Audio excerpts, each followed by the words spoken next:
Hey guys, welcome to another episode of the East Coast Rams podcast. I am your co-host here, Ashton, with my awesome co-host here, Zach.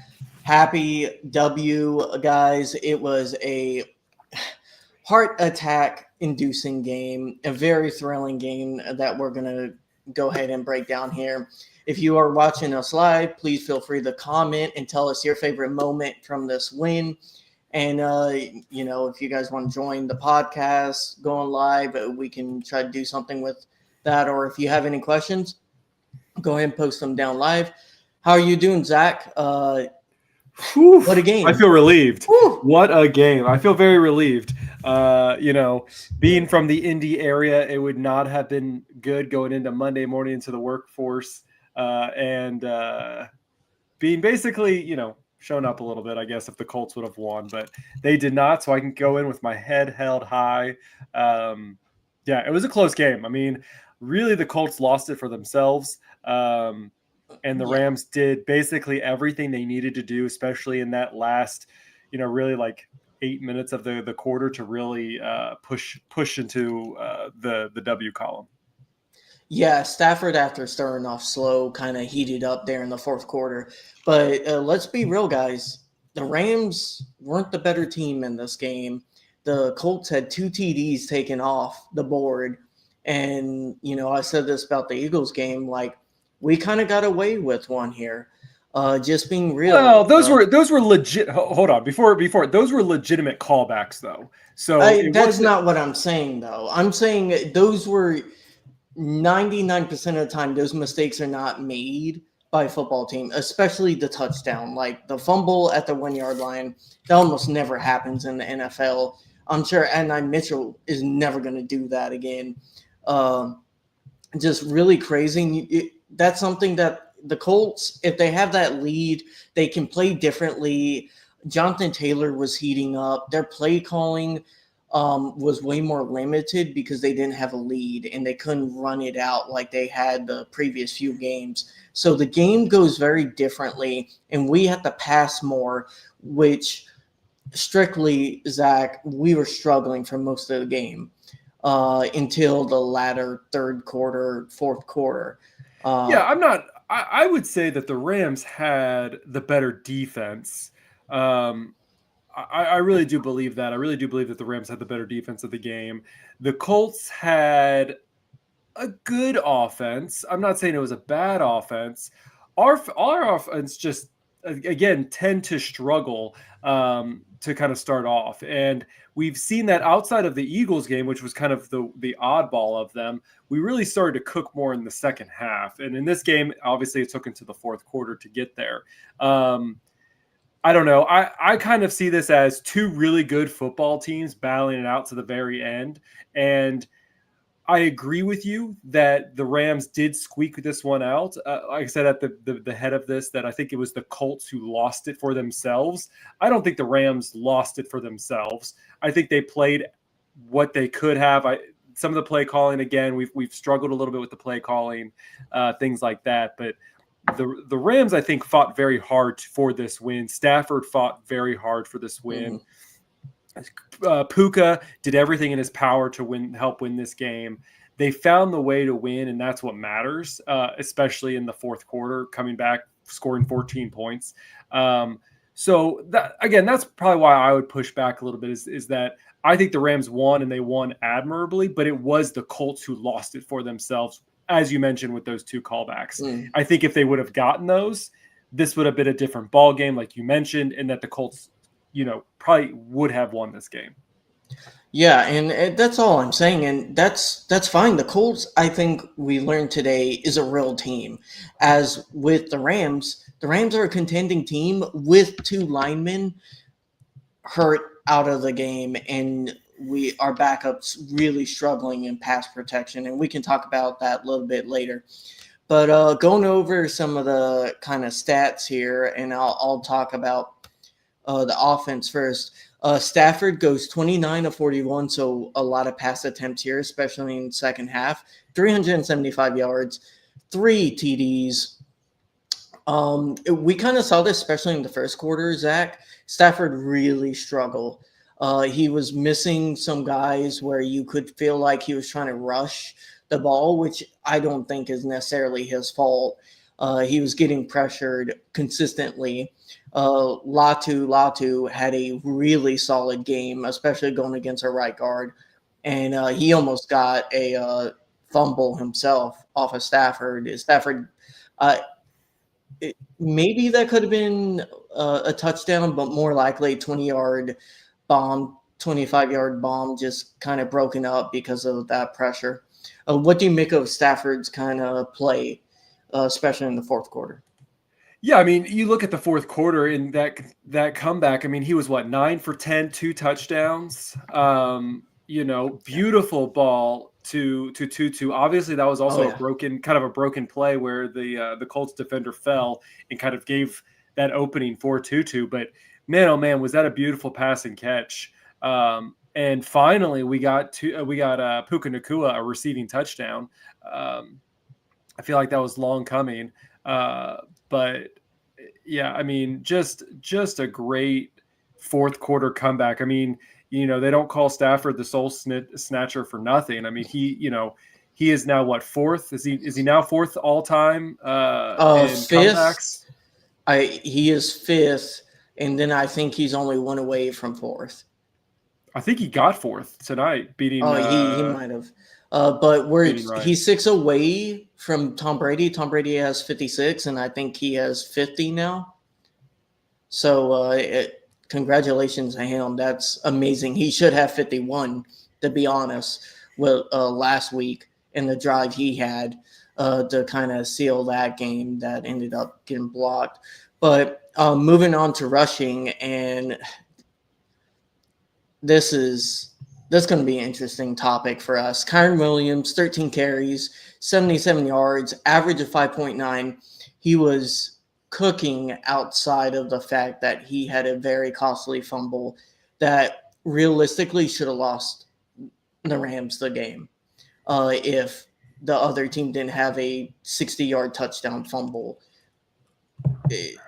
Kind of crazy. Blake Corum had a really down game, 9 carries for 21 yards. Both of these guys need to practice catching because we had 3 or 4 wide open. Come on. That was pretty rough, Zach. They were open. Blake Corum had a bad day. That's what I'm saying. I'm saying Blake Corum had the bad day. I don't think Kyren Williams had as bad of a day. I agree. I think you can definitely tell. Again, this is not a Blake Corum problem. I don't think so. But because I do like Blake Corum, I think he's a very comparable back to Kyren Williams. But I think this is why Kyren Williams is still the lead back. He is still the better rusher. I know you're going to say that, Blake Corum tend to have more explosive plays, but overall, I feel like he's still the better rusher. He's still the better pass blocker, and he's the better hands as far as the receiving side of it. And we saw that, I think, out of 5 targets, Blake Corum, he caught 2 of them, and it was for -5 yards total out of both of his catches. And I am obviously disappointed in the Kyren Williams fumble. I have gone back and rewatched that play several times. It was almost immediately as he was getting the ball from Stafford and doing a spin move back. It's unacceptable, but this isn't as egregious as it's been in the past. And you could call me a Kyren Williams apologetic, babe. That's fine. I like Kyren Williams. But it didn't feel as egregious as some of the other ones that we have seen, especially last season, where he is literally running the ball and it just it comes out, or it's coming out as he's falling down. He was trying to make a football move to spin out of it. It felt like it was all kind of bing, bang, boom as Stafford was giving it. Like that guy blew through the open hole of the offensive line, and it just felt like bing, bang, boom. All of a sudden it was a fumble. I would agree with that if this was like a one-off and he hadn't fumbled in like 7 or 8 games. It's in an isolated chamber. You are right. This isn't that big of a deal of fumble. Great play by defender. But it adds up to the fact that he needs to be taking extra care to the football, because now you're going to have more defenders going for the ball again, because this has become a recurring theme with him. And I just think the fact that he isn't different. taking extra care of the ball on top of the fact that he just got paid, so he deserves even more scrutiny. In my opinion, but I Derrick Henry don't has think it's a how great many fit. fumbles have Derrick Henry have this season so far? Kyron's not ripping off 70-yard touchdowns. But that doesn't mean anything. He's still That does mean something. That's completely different. No, it's not different. If you look at the games that the Ravens have lost now, they have lost because Derrick Henry has fumbled the ball. The Rams have Yes. not. They've had one fumble from Kyron Williams this season. Was it a bad one? Sure. But again, I think you take it as you got to take it as this season alone and stop looking back to the past. Because you would have told me, well, Derrick Henry, he's one of the least likely to fumble a ball, and yet he has done it 4 or 5 times this season so far. So again, let's take things in a vacuum of this season, and if he continues to do it, then I will agree with you. But again, because of how, again, I would have been completely different about this conversation with you if this was he was running and he was in the middle of the pile up and punch out. But because this felt like he grabbed the ball and he was immediately spinning as he was getting the ball, I think this one gives him a little bit of leniency, just like you would give leniency to a quarterback who, when he throws the ball, it's not his fault that the player didn't catch the ball and it landed into somebody else's hands, but he's still the one who takes the interception. It felt more like that than it was. I'm pretty sure Stafford got the credit for the fumble, not Kyron. But really, yeah, at least official stats. I don't know if they changed it. They probably will.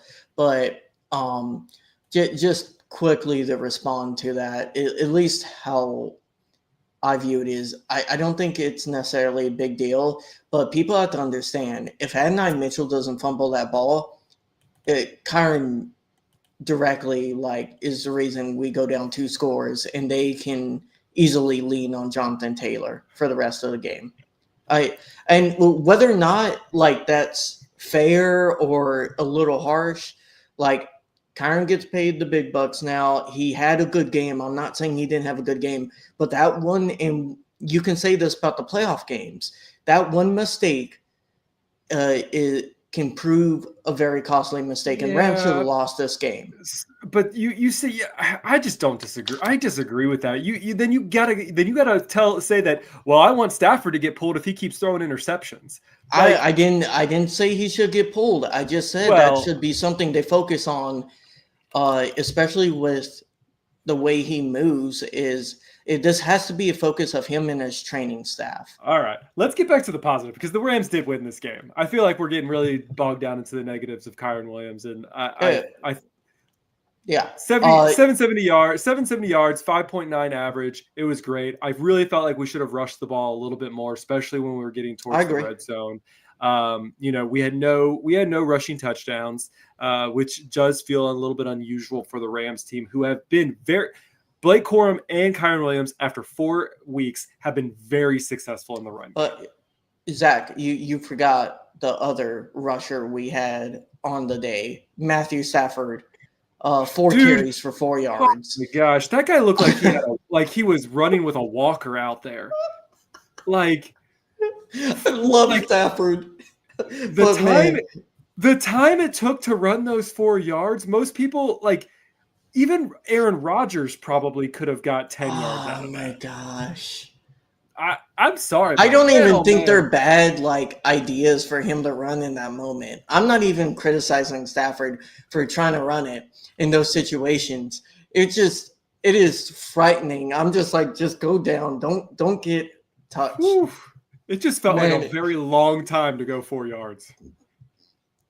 Oh my gosh. This is why he gets paid to throw the ball and not receive the ball, like he attempted to do that one time.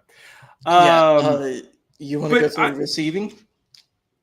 I mean, what do you think? I mean, you got Puka Nacua, 13 receptions for 170 yards. So if you had Puka Nacua in your fantasy league, holy moly! In my league, he picked me up 39 points. Holy moly, that guy was just awesome. On top of the 1 TD. Great performance by Puka Nacua. I mean, you throw this guy the ball, he will catch it. Yeah. I think he's on pace for 2,200 yards. It's insane. It's insane. And they You know know, where the ball's going too. They I they know. they know on third I and mean, fourth down. some of these other targets that I think that Stafford was getting at, and he was unsuccessful with. I fully believe that if it was thrown to Puka Nacua in that exact position, he would have caught it. There were several of those. His One of them, catches. I think even Devontae Adams was surprised. Like, you watch an angle, and I think it was supposed to go to Devontae Adams, and Puka just like comes out of nowhere and snags the ball. It Yeah. was just fun to watch. Yeah, and I think that's a credit, Zach, to the fact that bringing Devontae and actually getting the tight ends a little bit more involved this week kind of freed him up more. And Devontae is picking up a lot of good coverage and helping divert some of the defense's attention when we do have time to throw. So credit Devontae. I know he didn't have an amazing stat line, like only 4 receptions, 56 yards, and a touchdown, but he's doing a lot of dirty work to allow Puka just to be a monster, just being a Yeah. monster all over the field, on the outside and in the slot. And man, you got to start talking about, like, is he a top 3 wide receiver in the NFL? Is he like going to be a top 3 wide receiver forever, like for the Rams? Yeah. He's He's cooking. one. He is one of one for sure. And then you got my man Tutu Atwell. I mean, everyone's been questioning, why did he get the $10 million deal? Why did he get the $10 million deal? Well, this is And the we reason both why. agree on this. Yeah, I mean, this is the reason why you paid him $10 million and kept him on this team. A, he was a veteran player, but B, you knew that he has this explosiveness. You knew that he was able to take the top off and be able to be that, that fast, deep route threat, and it was successful. Yes, it was kind of on a busted play where a defender fell, but again, that back safety was not able to help at all. He was, once he took off, there was no stopping him. No, I definitely agree. That was such a good play, heads up play by Tutu. Great for Stafford to kind of recognize it. And like we said, I do think he's good depth. And I think he should have had a second touchdown too that was called back on, or that he was held and they didn't call it or something like that. Yeah, you could argue. I kind of don't disagree with them not calling the holding. It would have been kind of touchy holding there. But it was great on Tutu for getting open, and that was kind of part of the game where Stafford was easily getting pressured, and we just didn't have a lot of time. The only time we were getting open was off of play action for a good chunk of the third quarter. So I kind of understand not being able to go heavy and deep, at least when it comes to like targeting Tutu. And Puka and Devontae are good on the intermediate stuff. So, he's going to get his opportunities. I think Whittington had a rough game overall. Yeah, he had like a penalty in the red zone. Yeah, it wasn't his normal explosiveness that we've kind of seen from him in the last few weeks. Yeah. Tyler Higbee wasn't completely invisible this game. 2 receptions for 25 yards. Also, Stafford missed him for, I don't think it's a touchdown, but at least would have been 30 yards. He was wide open and had plenty of grass to run. And I'm pretty sure Stafford just sailed it over him. I can't remember specifically. If you want to correct me, Zach. Yeah, that one I'll leave to you. I think I think you are right though. But again, the one thing that I will say that, again, the offense came back firing, especially in that fourth quarter. I do want to see maybe a tick less throws. I felt like we were forced throwing it a little bit. I know that there were a couple instances where we got pushed back that we really needed to try to throw to make up some of that yardage. But I don't want to see Matthew Stafford throwing the ball 40 times. I kind of want to see a little less than that. Mm-hmm. Kind of want to keep it around that 30, 35 max.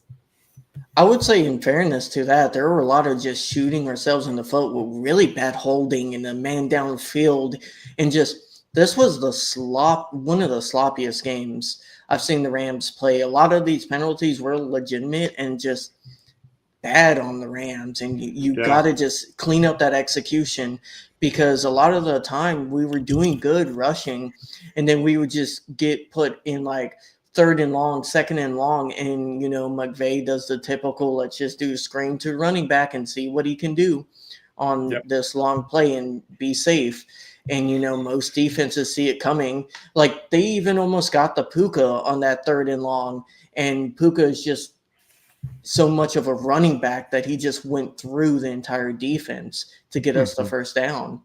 But it's one of those things where the screen game just wasn't there, as you saw what Corum, and a lot of the penalties, they hurt. They really hurt this offense in the first 3 quarters of the game.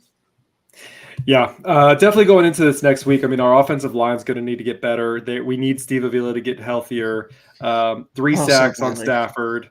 Obviously them breaking through and kind of helping Kyron force that fumble. If they, again, not to rehash that, but I do think he would have protected the ball a little bit better if he had an extra second or two before that defender was able to swarm in. So we definitely need to make sure that we get healthy. It's a short week. And yeah, I do think that that's the one thing that we really need to focus on, is getting that O-line cohesive, back in formation, and giving Stafford a little bit more time. Yeah, and it was a rough game for Dotson, so hopefully he can keep on getting healthy. Like, I just don't think health-wise he's 100%. So yeah, I think he'll get back more to himself as the season progresses. But I definitely agree with you.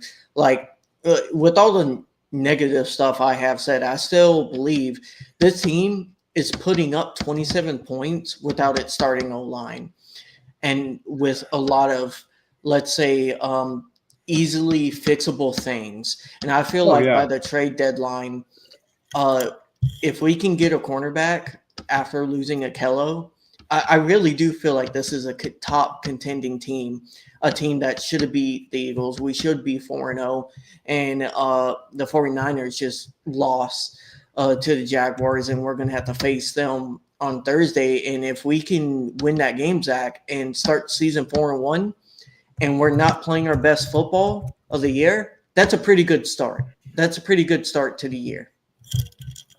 Yeah, I mean, I agree.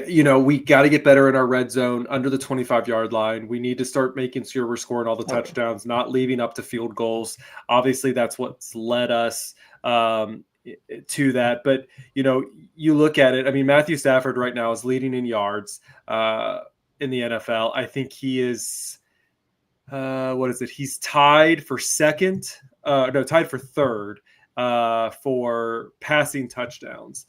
Which is just kind of crazy when you think about it, because it feels like the Rams have really failed in that red zone. So just think about what could have been going back through all these games and what we've left on the table. We got the explosives now. Yeah. And we didn't have that all last year. Rarely had explosives. I will say the Rams seem to play better when we're playing this more fast-paced offense and not just eat up the clock offense, when they're just letting the shot clock basically go down all the way down to less than 5 seconds left. We seem to falter, but when we have this little bit more of a hurry up offense, we do tend to have more of those explosive plays, because we're keeping the defense from catching their breath and things like that. So if that's what I want to see, I want us to see a play a little bit more of an up speed tempo of an offense. Obviously it doesn't have to be, immediately get back to the ball, but we need have a little bit more urgency than, getting down to that, 5 to less seconds before we snap the ball. Yeah, if you guys are watching live, please tell us what were your favorite moments from the offense. Was it Tutu's bomb? Was it Devontae's TD? Or Puka finally getting on the receiving TD sheet? Please tell us, comment down below, and like and subscribe if you can. Now, Zach, let's talk about this defense. A lot of good, some bad. Let's just kind of talk about the elephant in the room. What do you make of the DB room? A lot of big plays given up here. We said this in the preview episode with the Colts guys. This Colts wide receiver room is very underrated. They are very good, but I don't think there is a good excuse for allowing a 60-yard touchdown. And the Rams DB core did let up specifically Manuel Forbes. What do you make of that? Do you think that's something that can be like a growth opportunity, or do you think it's a must that we go out and get a corner by the trade deadline? Yeah, I definitely think that we need to explore that option. I think that is our weakness in our defense. I think that Forbes he had the bad day of the group. Obviously, he got lucky that the 75-yard catch and run by Mitchell was ruled a fumble, and we got the ball back. But he also was the one who was covering Pittman for that 2-yard touchdown. So, obviously those guys need to play a little bit better. But again, you continue to have the front that we have. You continue to have the play at the linebacker position. And then, it's one of those things where I think it's really something to look at. I mean, Cam Curl played lights out today. Well, I was going to say the safeties probably had the best play of the season and of the game defensively. And that's saying a lot given what our D line did to stop Jonathan Taylor. Yeah. Cam Curl, I love what Cam Curl's doing. Two interceptions, amazing. I really love what Quentin Lake, I love Q. It's one of those things where, I really hope the Rams would want to re-sign him afterwards, but after the season, but they tend not to re-sign in those positions. But loving what Kitchens I'm seeing from the safety room. Kitchens, he also had a good game. And me and you both were in agreement. We're like, the DB room isn't the deepest, especially the CBs, but we said these safeties, we were both excited. We said this could be elite safety room that the rest of the league was sleeping on. And boy, did they prove that, because they were not missing most tackles. I would say the only time we had really a tackle missed was on that Jonathan Taylor potential touchdown. That's the only time I could remember the safeties and linebackers not taking him down. And that's just a testament to how solid the linebackers and safeties have been.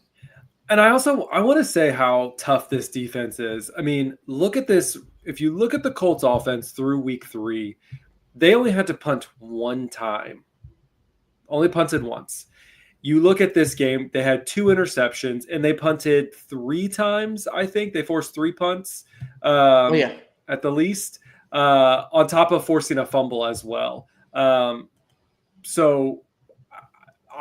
This defense is playing elite, even against these offenses that are putting up massive points.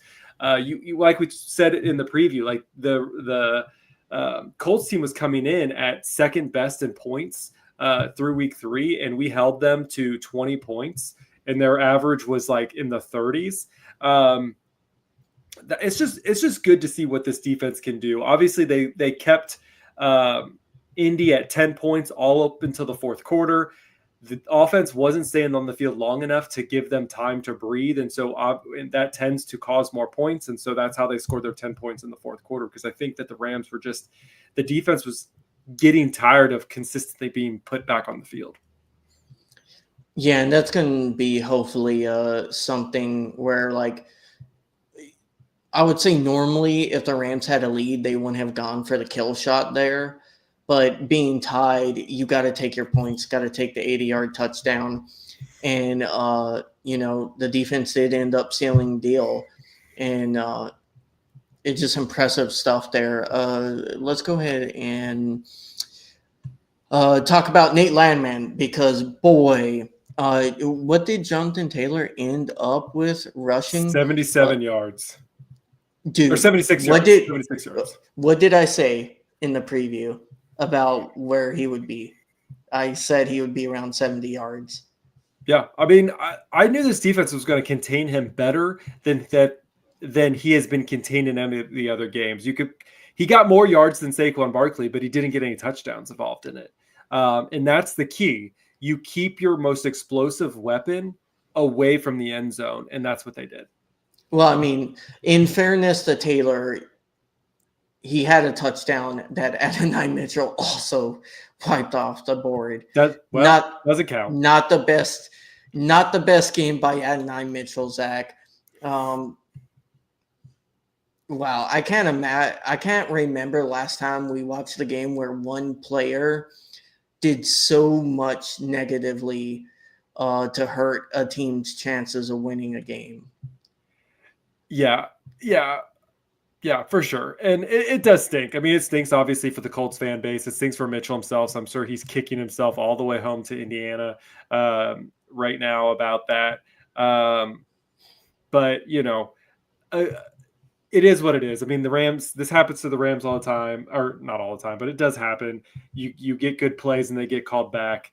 It's just a part of football. But keeping Jonathan, going back to the Jonathan Taylor thing, like keeping him down, 4.5 averaging 4.5 yards per carry, only keeping him at a 12-yard as his longest. That's just efficiency that you want to see in this defense. Keeping up with, again, we go through 4 weeks and we have been able to contain Jonathan Taylor and Saquon Barkley, two of the elite running backs in the league currently. I think that just says a lot about this defense and what it can do. They prioritized this offseason in this run game because they knew that was their weakness. And if they can contain the run game and they can contain the quarterback and make him throw off, then it's not as bad of worrying about what your DBs are. You can have, between the average to above average DBs. Not saying that's what we have. I do think that we have really capable DBs, but that is our weak point when you look at them from top to bottom of our defense.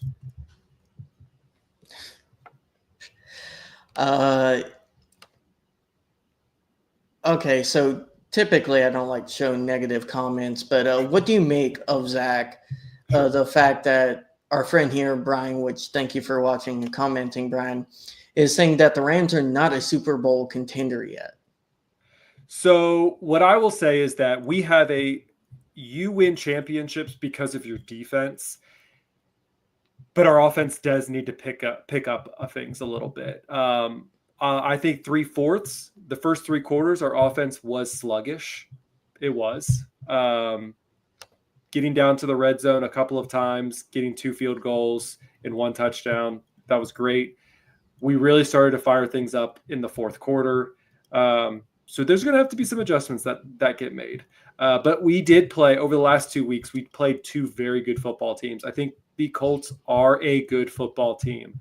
I think that they have shown for 3 weeks why they started off 3-0. And they face the Rams. And I think they will continue to just rise above it.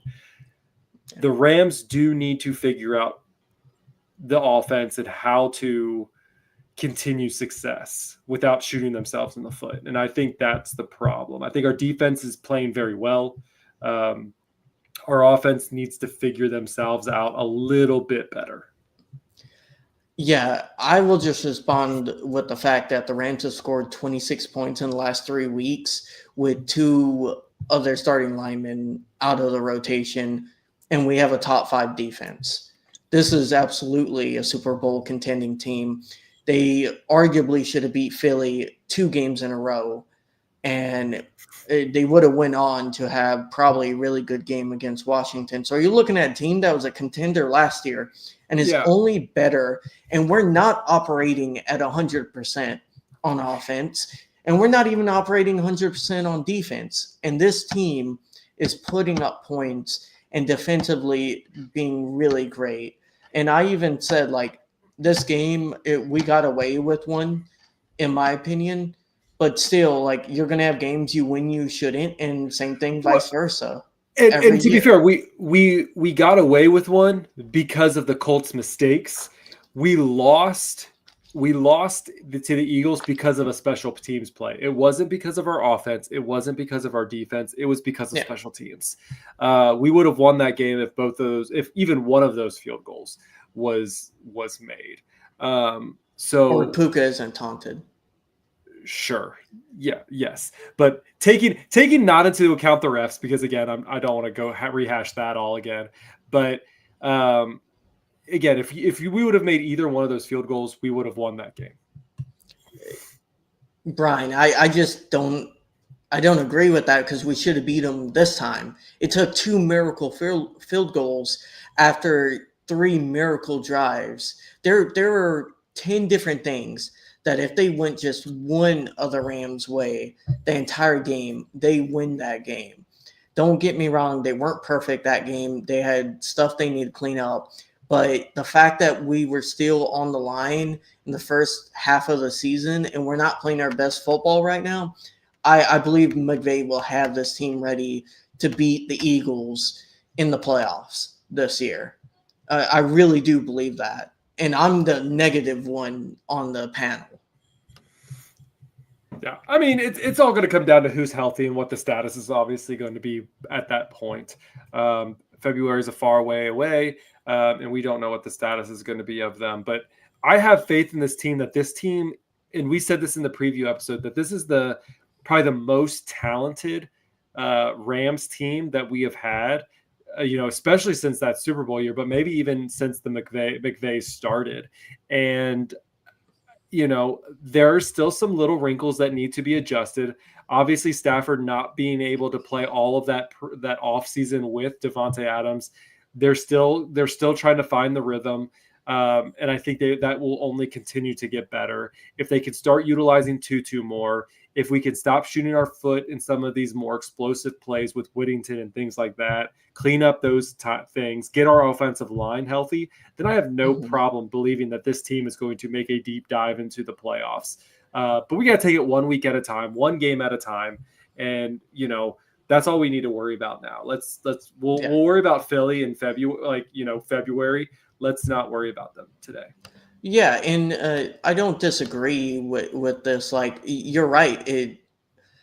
The Rams didn't execute at certain points to make sure it wasn't taken out of the hands of the refs and et cetera, et cetera. So, like Zach said, it will be one of those things where I feel like we can lean on this coaching staff to get the team to a place where that's not the case this third time.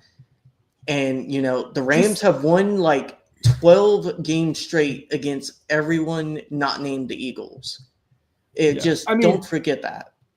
I want to go back to the Super Bowl run. I mean, you look at it, and the 49ers had our number every single week for the past, 4 seasons. And we get to the NFC Championship game, and that's the team that we have to beat. And they've had our number. And what did we do? Oh, yeah, we weren't going to win. We were down 10 points. So, again, it's one of those things where it's like, I don't want to predict what's going to happen in February. I think that this team is a Super Bowl contending team. That's how I believe them is now. That may not be what I believe in 4 weeks, depending on what all happens. But as of right now, with the weapons that they have, I think that this team, especially with the defense that we have, I think can really elevate us to that next level. Yeah, and they have all the potential in the world, and that's our opinions, that they have potential to be Super Bowl contending.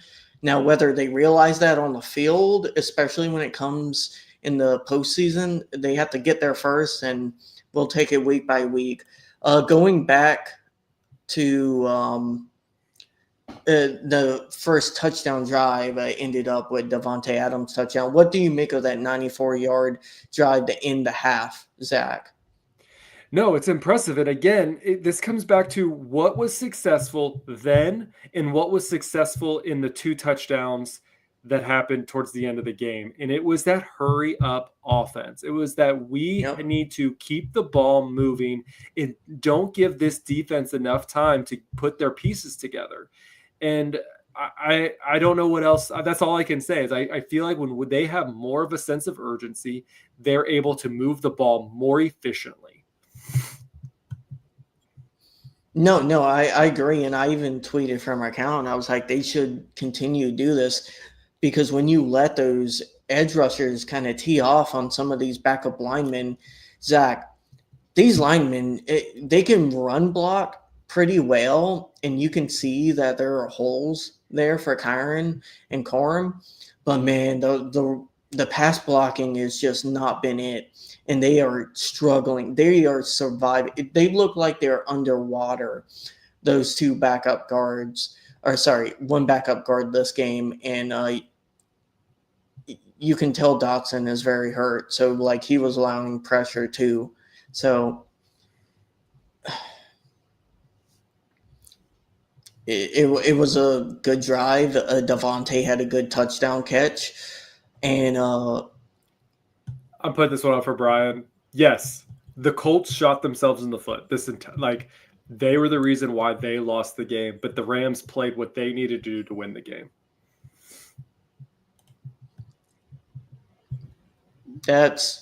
I mean, what can you say? Like, playing against a top caliber team puts everyone in your systems under pressure. And we saw this again with the Rams against the Eagles. When you go against a really good team, little mistakes where against lesser teams get overlooked and aren't a big deal and don't get taken advantage of. The Rams took advantage of those. And that's where you got to make sure that the weaknesses you do notice in prior games, you work on, try to coach out, and try to get as close to a perfect product on the field as possible.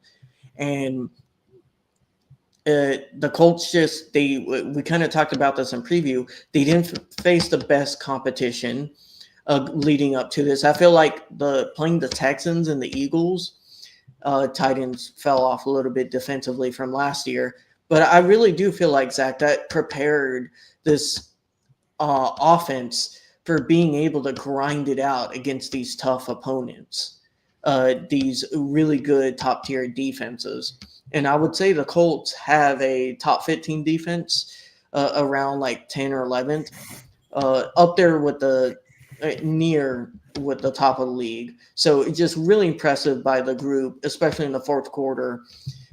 Everything going against them kind of again for Stafford to be able to really dice them up and Puka just go wild.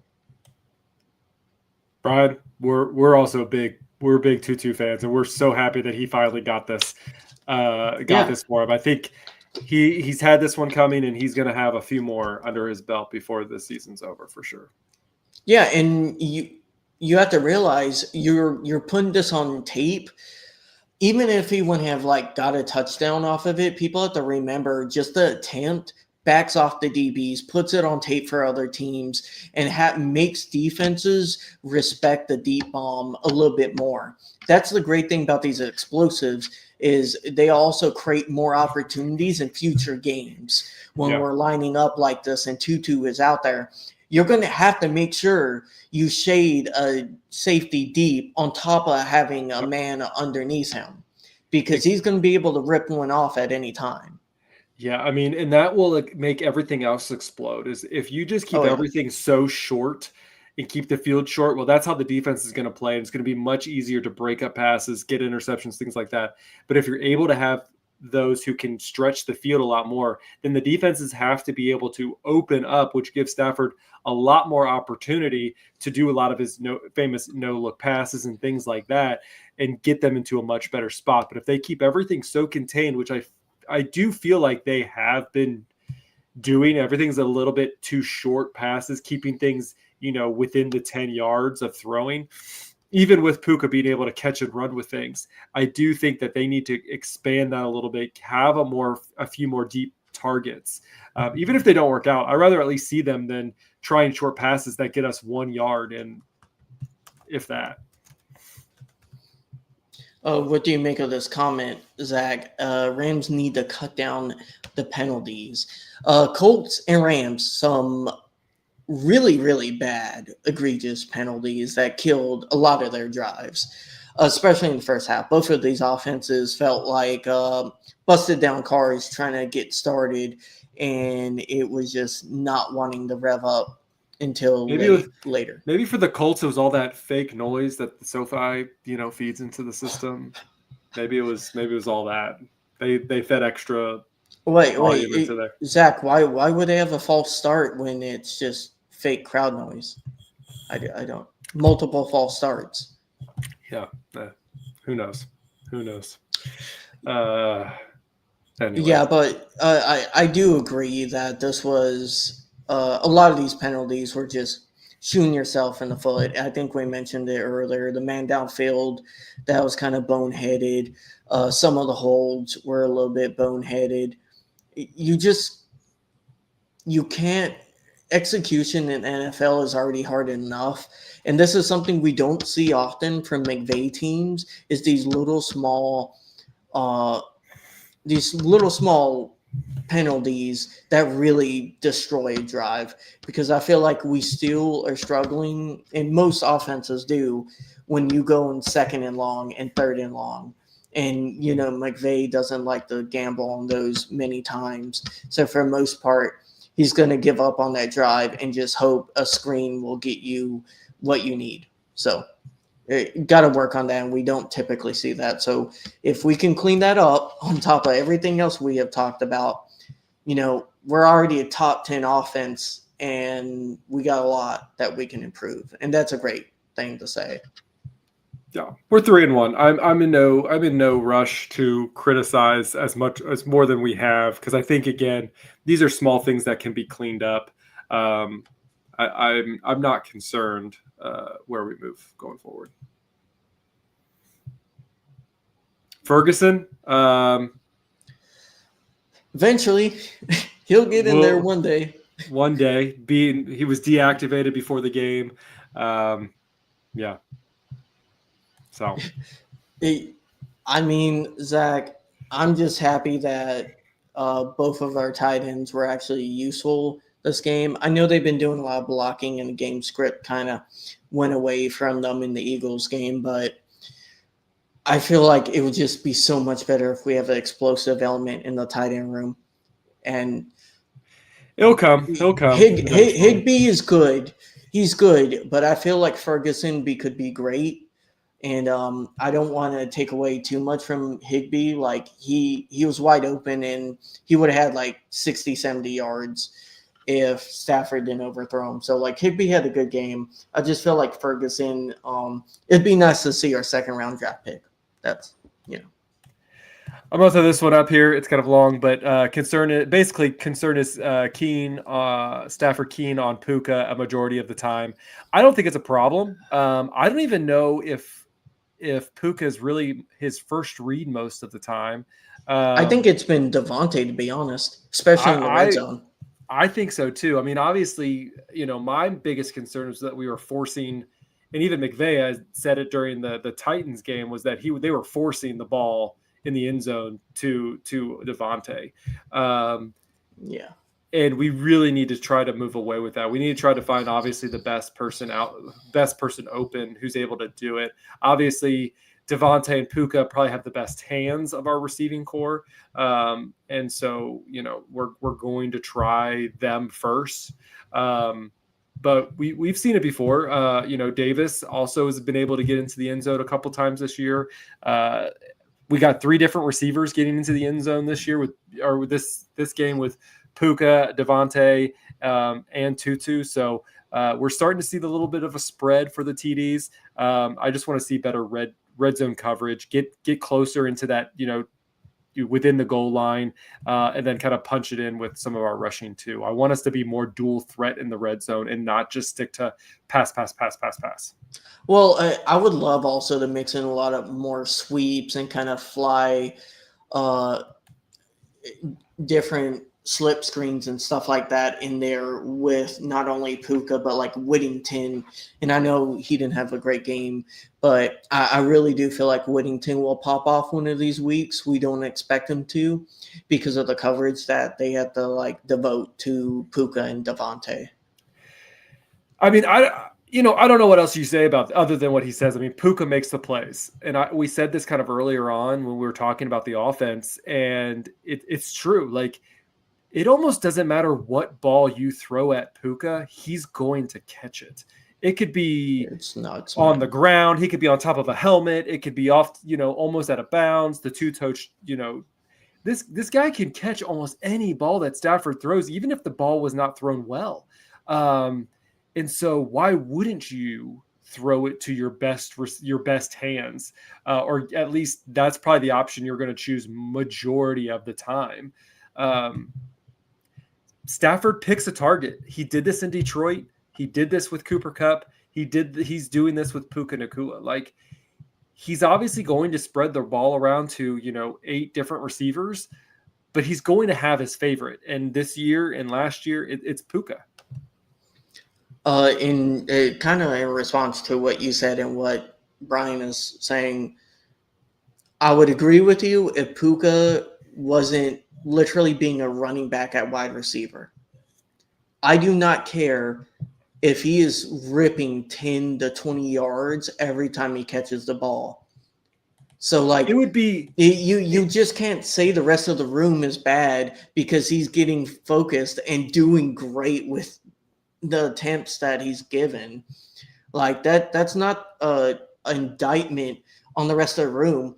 You're talking about a wide receiver right now that's number 1 in the league in most metrics, and that's going against people like Justin Jefferson and Jamar Chase. If Puka Nacua wasn't getting 13 receptions and averaging 13 yards per reception, let's say it's more in the 5 to 8 range, then I would think that it's a problem, and maybe that is something to our wide receiver room when that's the only person we can throw it to. But Puka Nacua, 13.1 for this game only for 13 receptions. I mean, I would want to keep throwing it to him too. He is the reason we won the game. Yeah. Like, if you're talking about, like, why did the Rams win, he is a key element. If the Rams have there are only 5 wide receivers that could do something like that in the entire NFL, and you want to stop throwing to him? Yeah, he kept the drives alive. He single-handedly kept 2 of our touchdown drives alive because he took screens that kind of got blown up mid-play and was able to kind of carry himself into a first down or like 4th and 1. Hey, and Brian, what else can you say? And Brian, we love you interacting with us. Keep throwing out these questions. Love it. We're gonna keep talking about it, whether we always agree or maybe not. We love the interaction with you guys. Same thing with Deuce Falco. You guys are always great in the comments. Puka is going to definitely get number 1. He is going to get a bag. We're going to have to pay him a lot of money. Unfathomable amounts. I'm going to agree. I mean, it's either we don't throw him the ball, and so we're probably not going to win games. So we can either not win games and maybe pay him a little less if we don't target him, or he's going to win games. And yeah, he's going to earn it. And I think the Rams are going to if he got hurt right now, or let's say he just stopped playing right now, it doesn't matter. He would get probably the highest paid wide receiver contract or second highest paid wide receiver contract in the league right now, just off of what he's done in his career up to this point. And it's good. I mean, I don't know what you would do. I mean, I don't really know if you could find another, another wide receiver 3 better than what we currently have. You can't. I mean, Whittington gets separation, and then Tutu can, he also gets separation in a different way, and he's really good on those fades and really good on those intermediate to deep routes. So yeah, I mean, having Devontae 1 or having Devontae 2 and Puka 1, and then having whoever else fill in the 3, 4, 5. I think we have a really good room, and unless one of the top 2 went down, we're not really, I don't think, needing to look for it. Yeah. This is an interesting one. Obviously, Verse and Fisk aren't next year. Young, I believe, is next year with Puka, right? So I don't know what the Rams are going to do, especially. The only way we can sign, I'm sorry Zach, but only way we can sign all three is if we draft a rookie QB. Really. Can't be paying QB money and be able to keep all three. I mean, obviously we'll have one more year with Verse and Fisk before we have to worry about paying them. Young and Puka are the two that we would need to pay this next offseason. Oh my God. Question is, will they keep Young? Do you think both of them, even though this has nothing to do with Young, but could Young and Puka combine for above $75 million, do you think? If the Rams want to pay, but I don't know if I think that they would. I think, in my opinion, again, this has nothing to do with Young because I think this is what I think the Rams organization is going to do. Is I think that they would pass on Young and wait for Verse. The Donald cap hit was only last year. We might have a small dead cap, like $5 or I'll look that up while you. No, I mean I think that's right. I don't think his salary goes anymore. Yeah, that was last year that we had like 20 or 30 mil, and that's because we wanted to honor his bonus. I don't think the Rams contractually had to do that, but he deserved it. He was literally one of the best players in our franchise's history. And we still made it to the divisional and was 13 yards away from going to the NFC Championship. So we do have a lot of dead money right now. I mean, we have $51 million in dead money. 10 of it is going to Aaron Donald. 22 of it going to Cooper Kupp. So yeah, I knew a decent chunk was to Aaron Donald. I thought it was like 5 or 6, but still 10. That's nothing in NFL terms. Yeah, really. For 26, there is nothing for. There's nothing for. Aaron Donald for the 2026 year. Yeah. I mean, yeah, he kept on upping the ante. He was the best defensive player in football. Yep. We'll see. I mean, we gotta wait to see how the game plays out. Wait till that contract year. He's definitely not going to be cheap. But we don't obviously have to wait until the 2026 off season. So, I guess the 2027 off season, however you want to say it. So we got a little bit of time before we have to think about Verse and Fisk. Right now, Fisk didn't really play so great this past. Their play today well either. So, Oh, I mean, Verse had the. Or you mean Fisk or Verse? I meant Fisk. Verse had a great day. Okay. Fisk did not. Yeah, I was like, he had a fumble. Let me clear that up. Fisk is dealing with the injury, though. Yeah, Fisk felt obsolete today. Verse is very much in everyone's face every single week, and I'm all here for it. I feel like he's dealing with some injury, so people need to give Fisk some way, and you can tell because he's not getting full snap share like he was getting at the end of last year. So I think people need to give Fisk a little bit of grace there for the first few games and see what he can do in 3 or 4 games when he's fully healthy. Hopefully, if he's fully healthy by then. All right. Well, we've talked a lot about different things. Anything else you want to say before we kind of wrap this episode up? We got some great conversations going on in our YouTube chat. No, we love it when you guys jump on here live and interact with us. It's a lot of fun. Zach, a roller coaster of a game. Either way, we are 3-1, and told us coming into the season if we would be 3-1, would you be happy? I think me and you would have said yes, given everything that's happened. And this team. It gives me 21 vibes in the sense of, this team has most of the pieces and you feel like they can do something special. Whether they do or whether they realize that opportunity, it's definitely there. And, I'm excited to, even though this team, it does love getting my blood pressure high. I'm excited for this team for the rest of the year.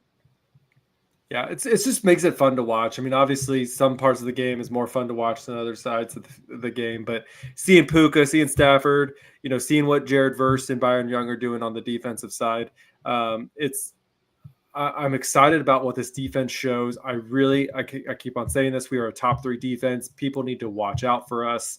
If our offense can stay on the field a little bit longer, we would not be hitting the 20-point mark. I think we would be a lot more into that 12 to 18 range as far as points that the opposing team is scoring on us. So again, the defense is just keep on doing what they're doing, playing at that elite level. If our offense can kind of continue to keep drives alive and find that end zone more than we're finding field goals, again, I think that we're going to be very successful moving forward. All right, so I think that's going to wrap it up for this week's episode of the East Coast Rams podcast. You can always find us live at youtube.com/@EastCoastRams, or we also stream live on X as well. So you might be watching us there. Please make sure that you subscribe to whether it's through X or whether it's to the YouTube channel. We would like 50 more subscribers to our YouTube channel.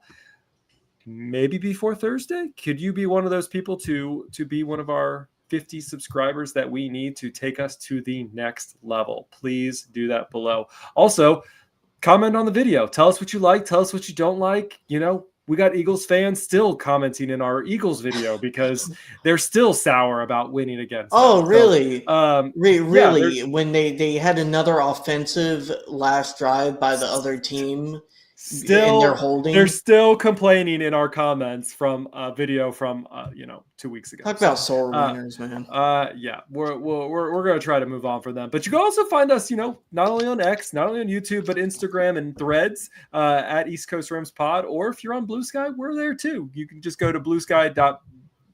Whatever it is, bluesky.social, something like that. But yeah.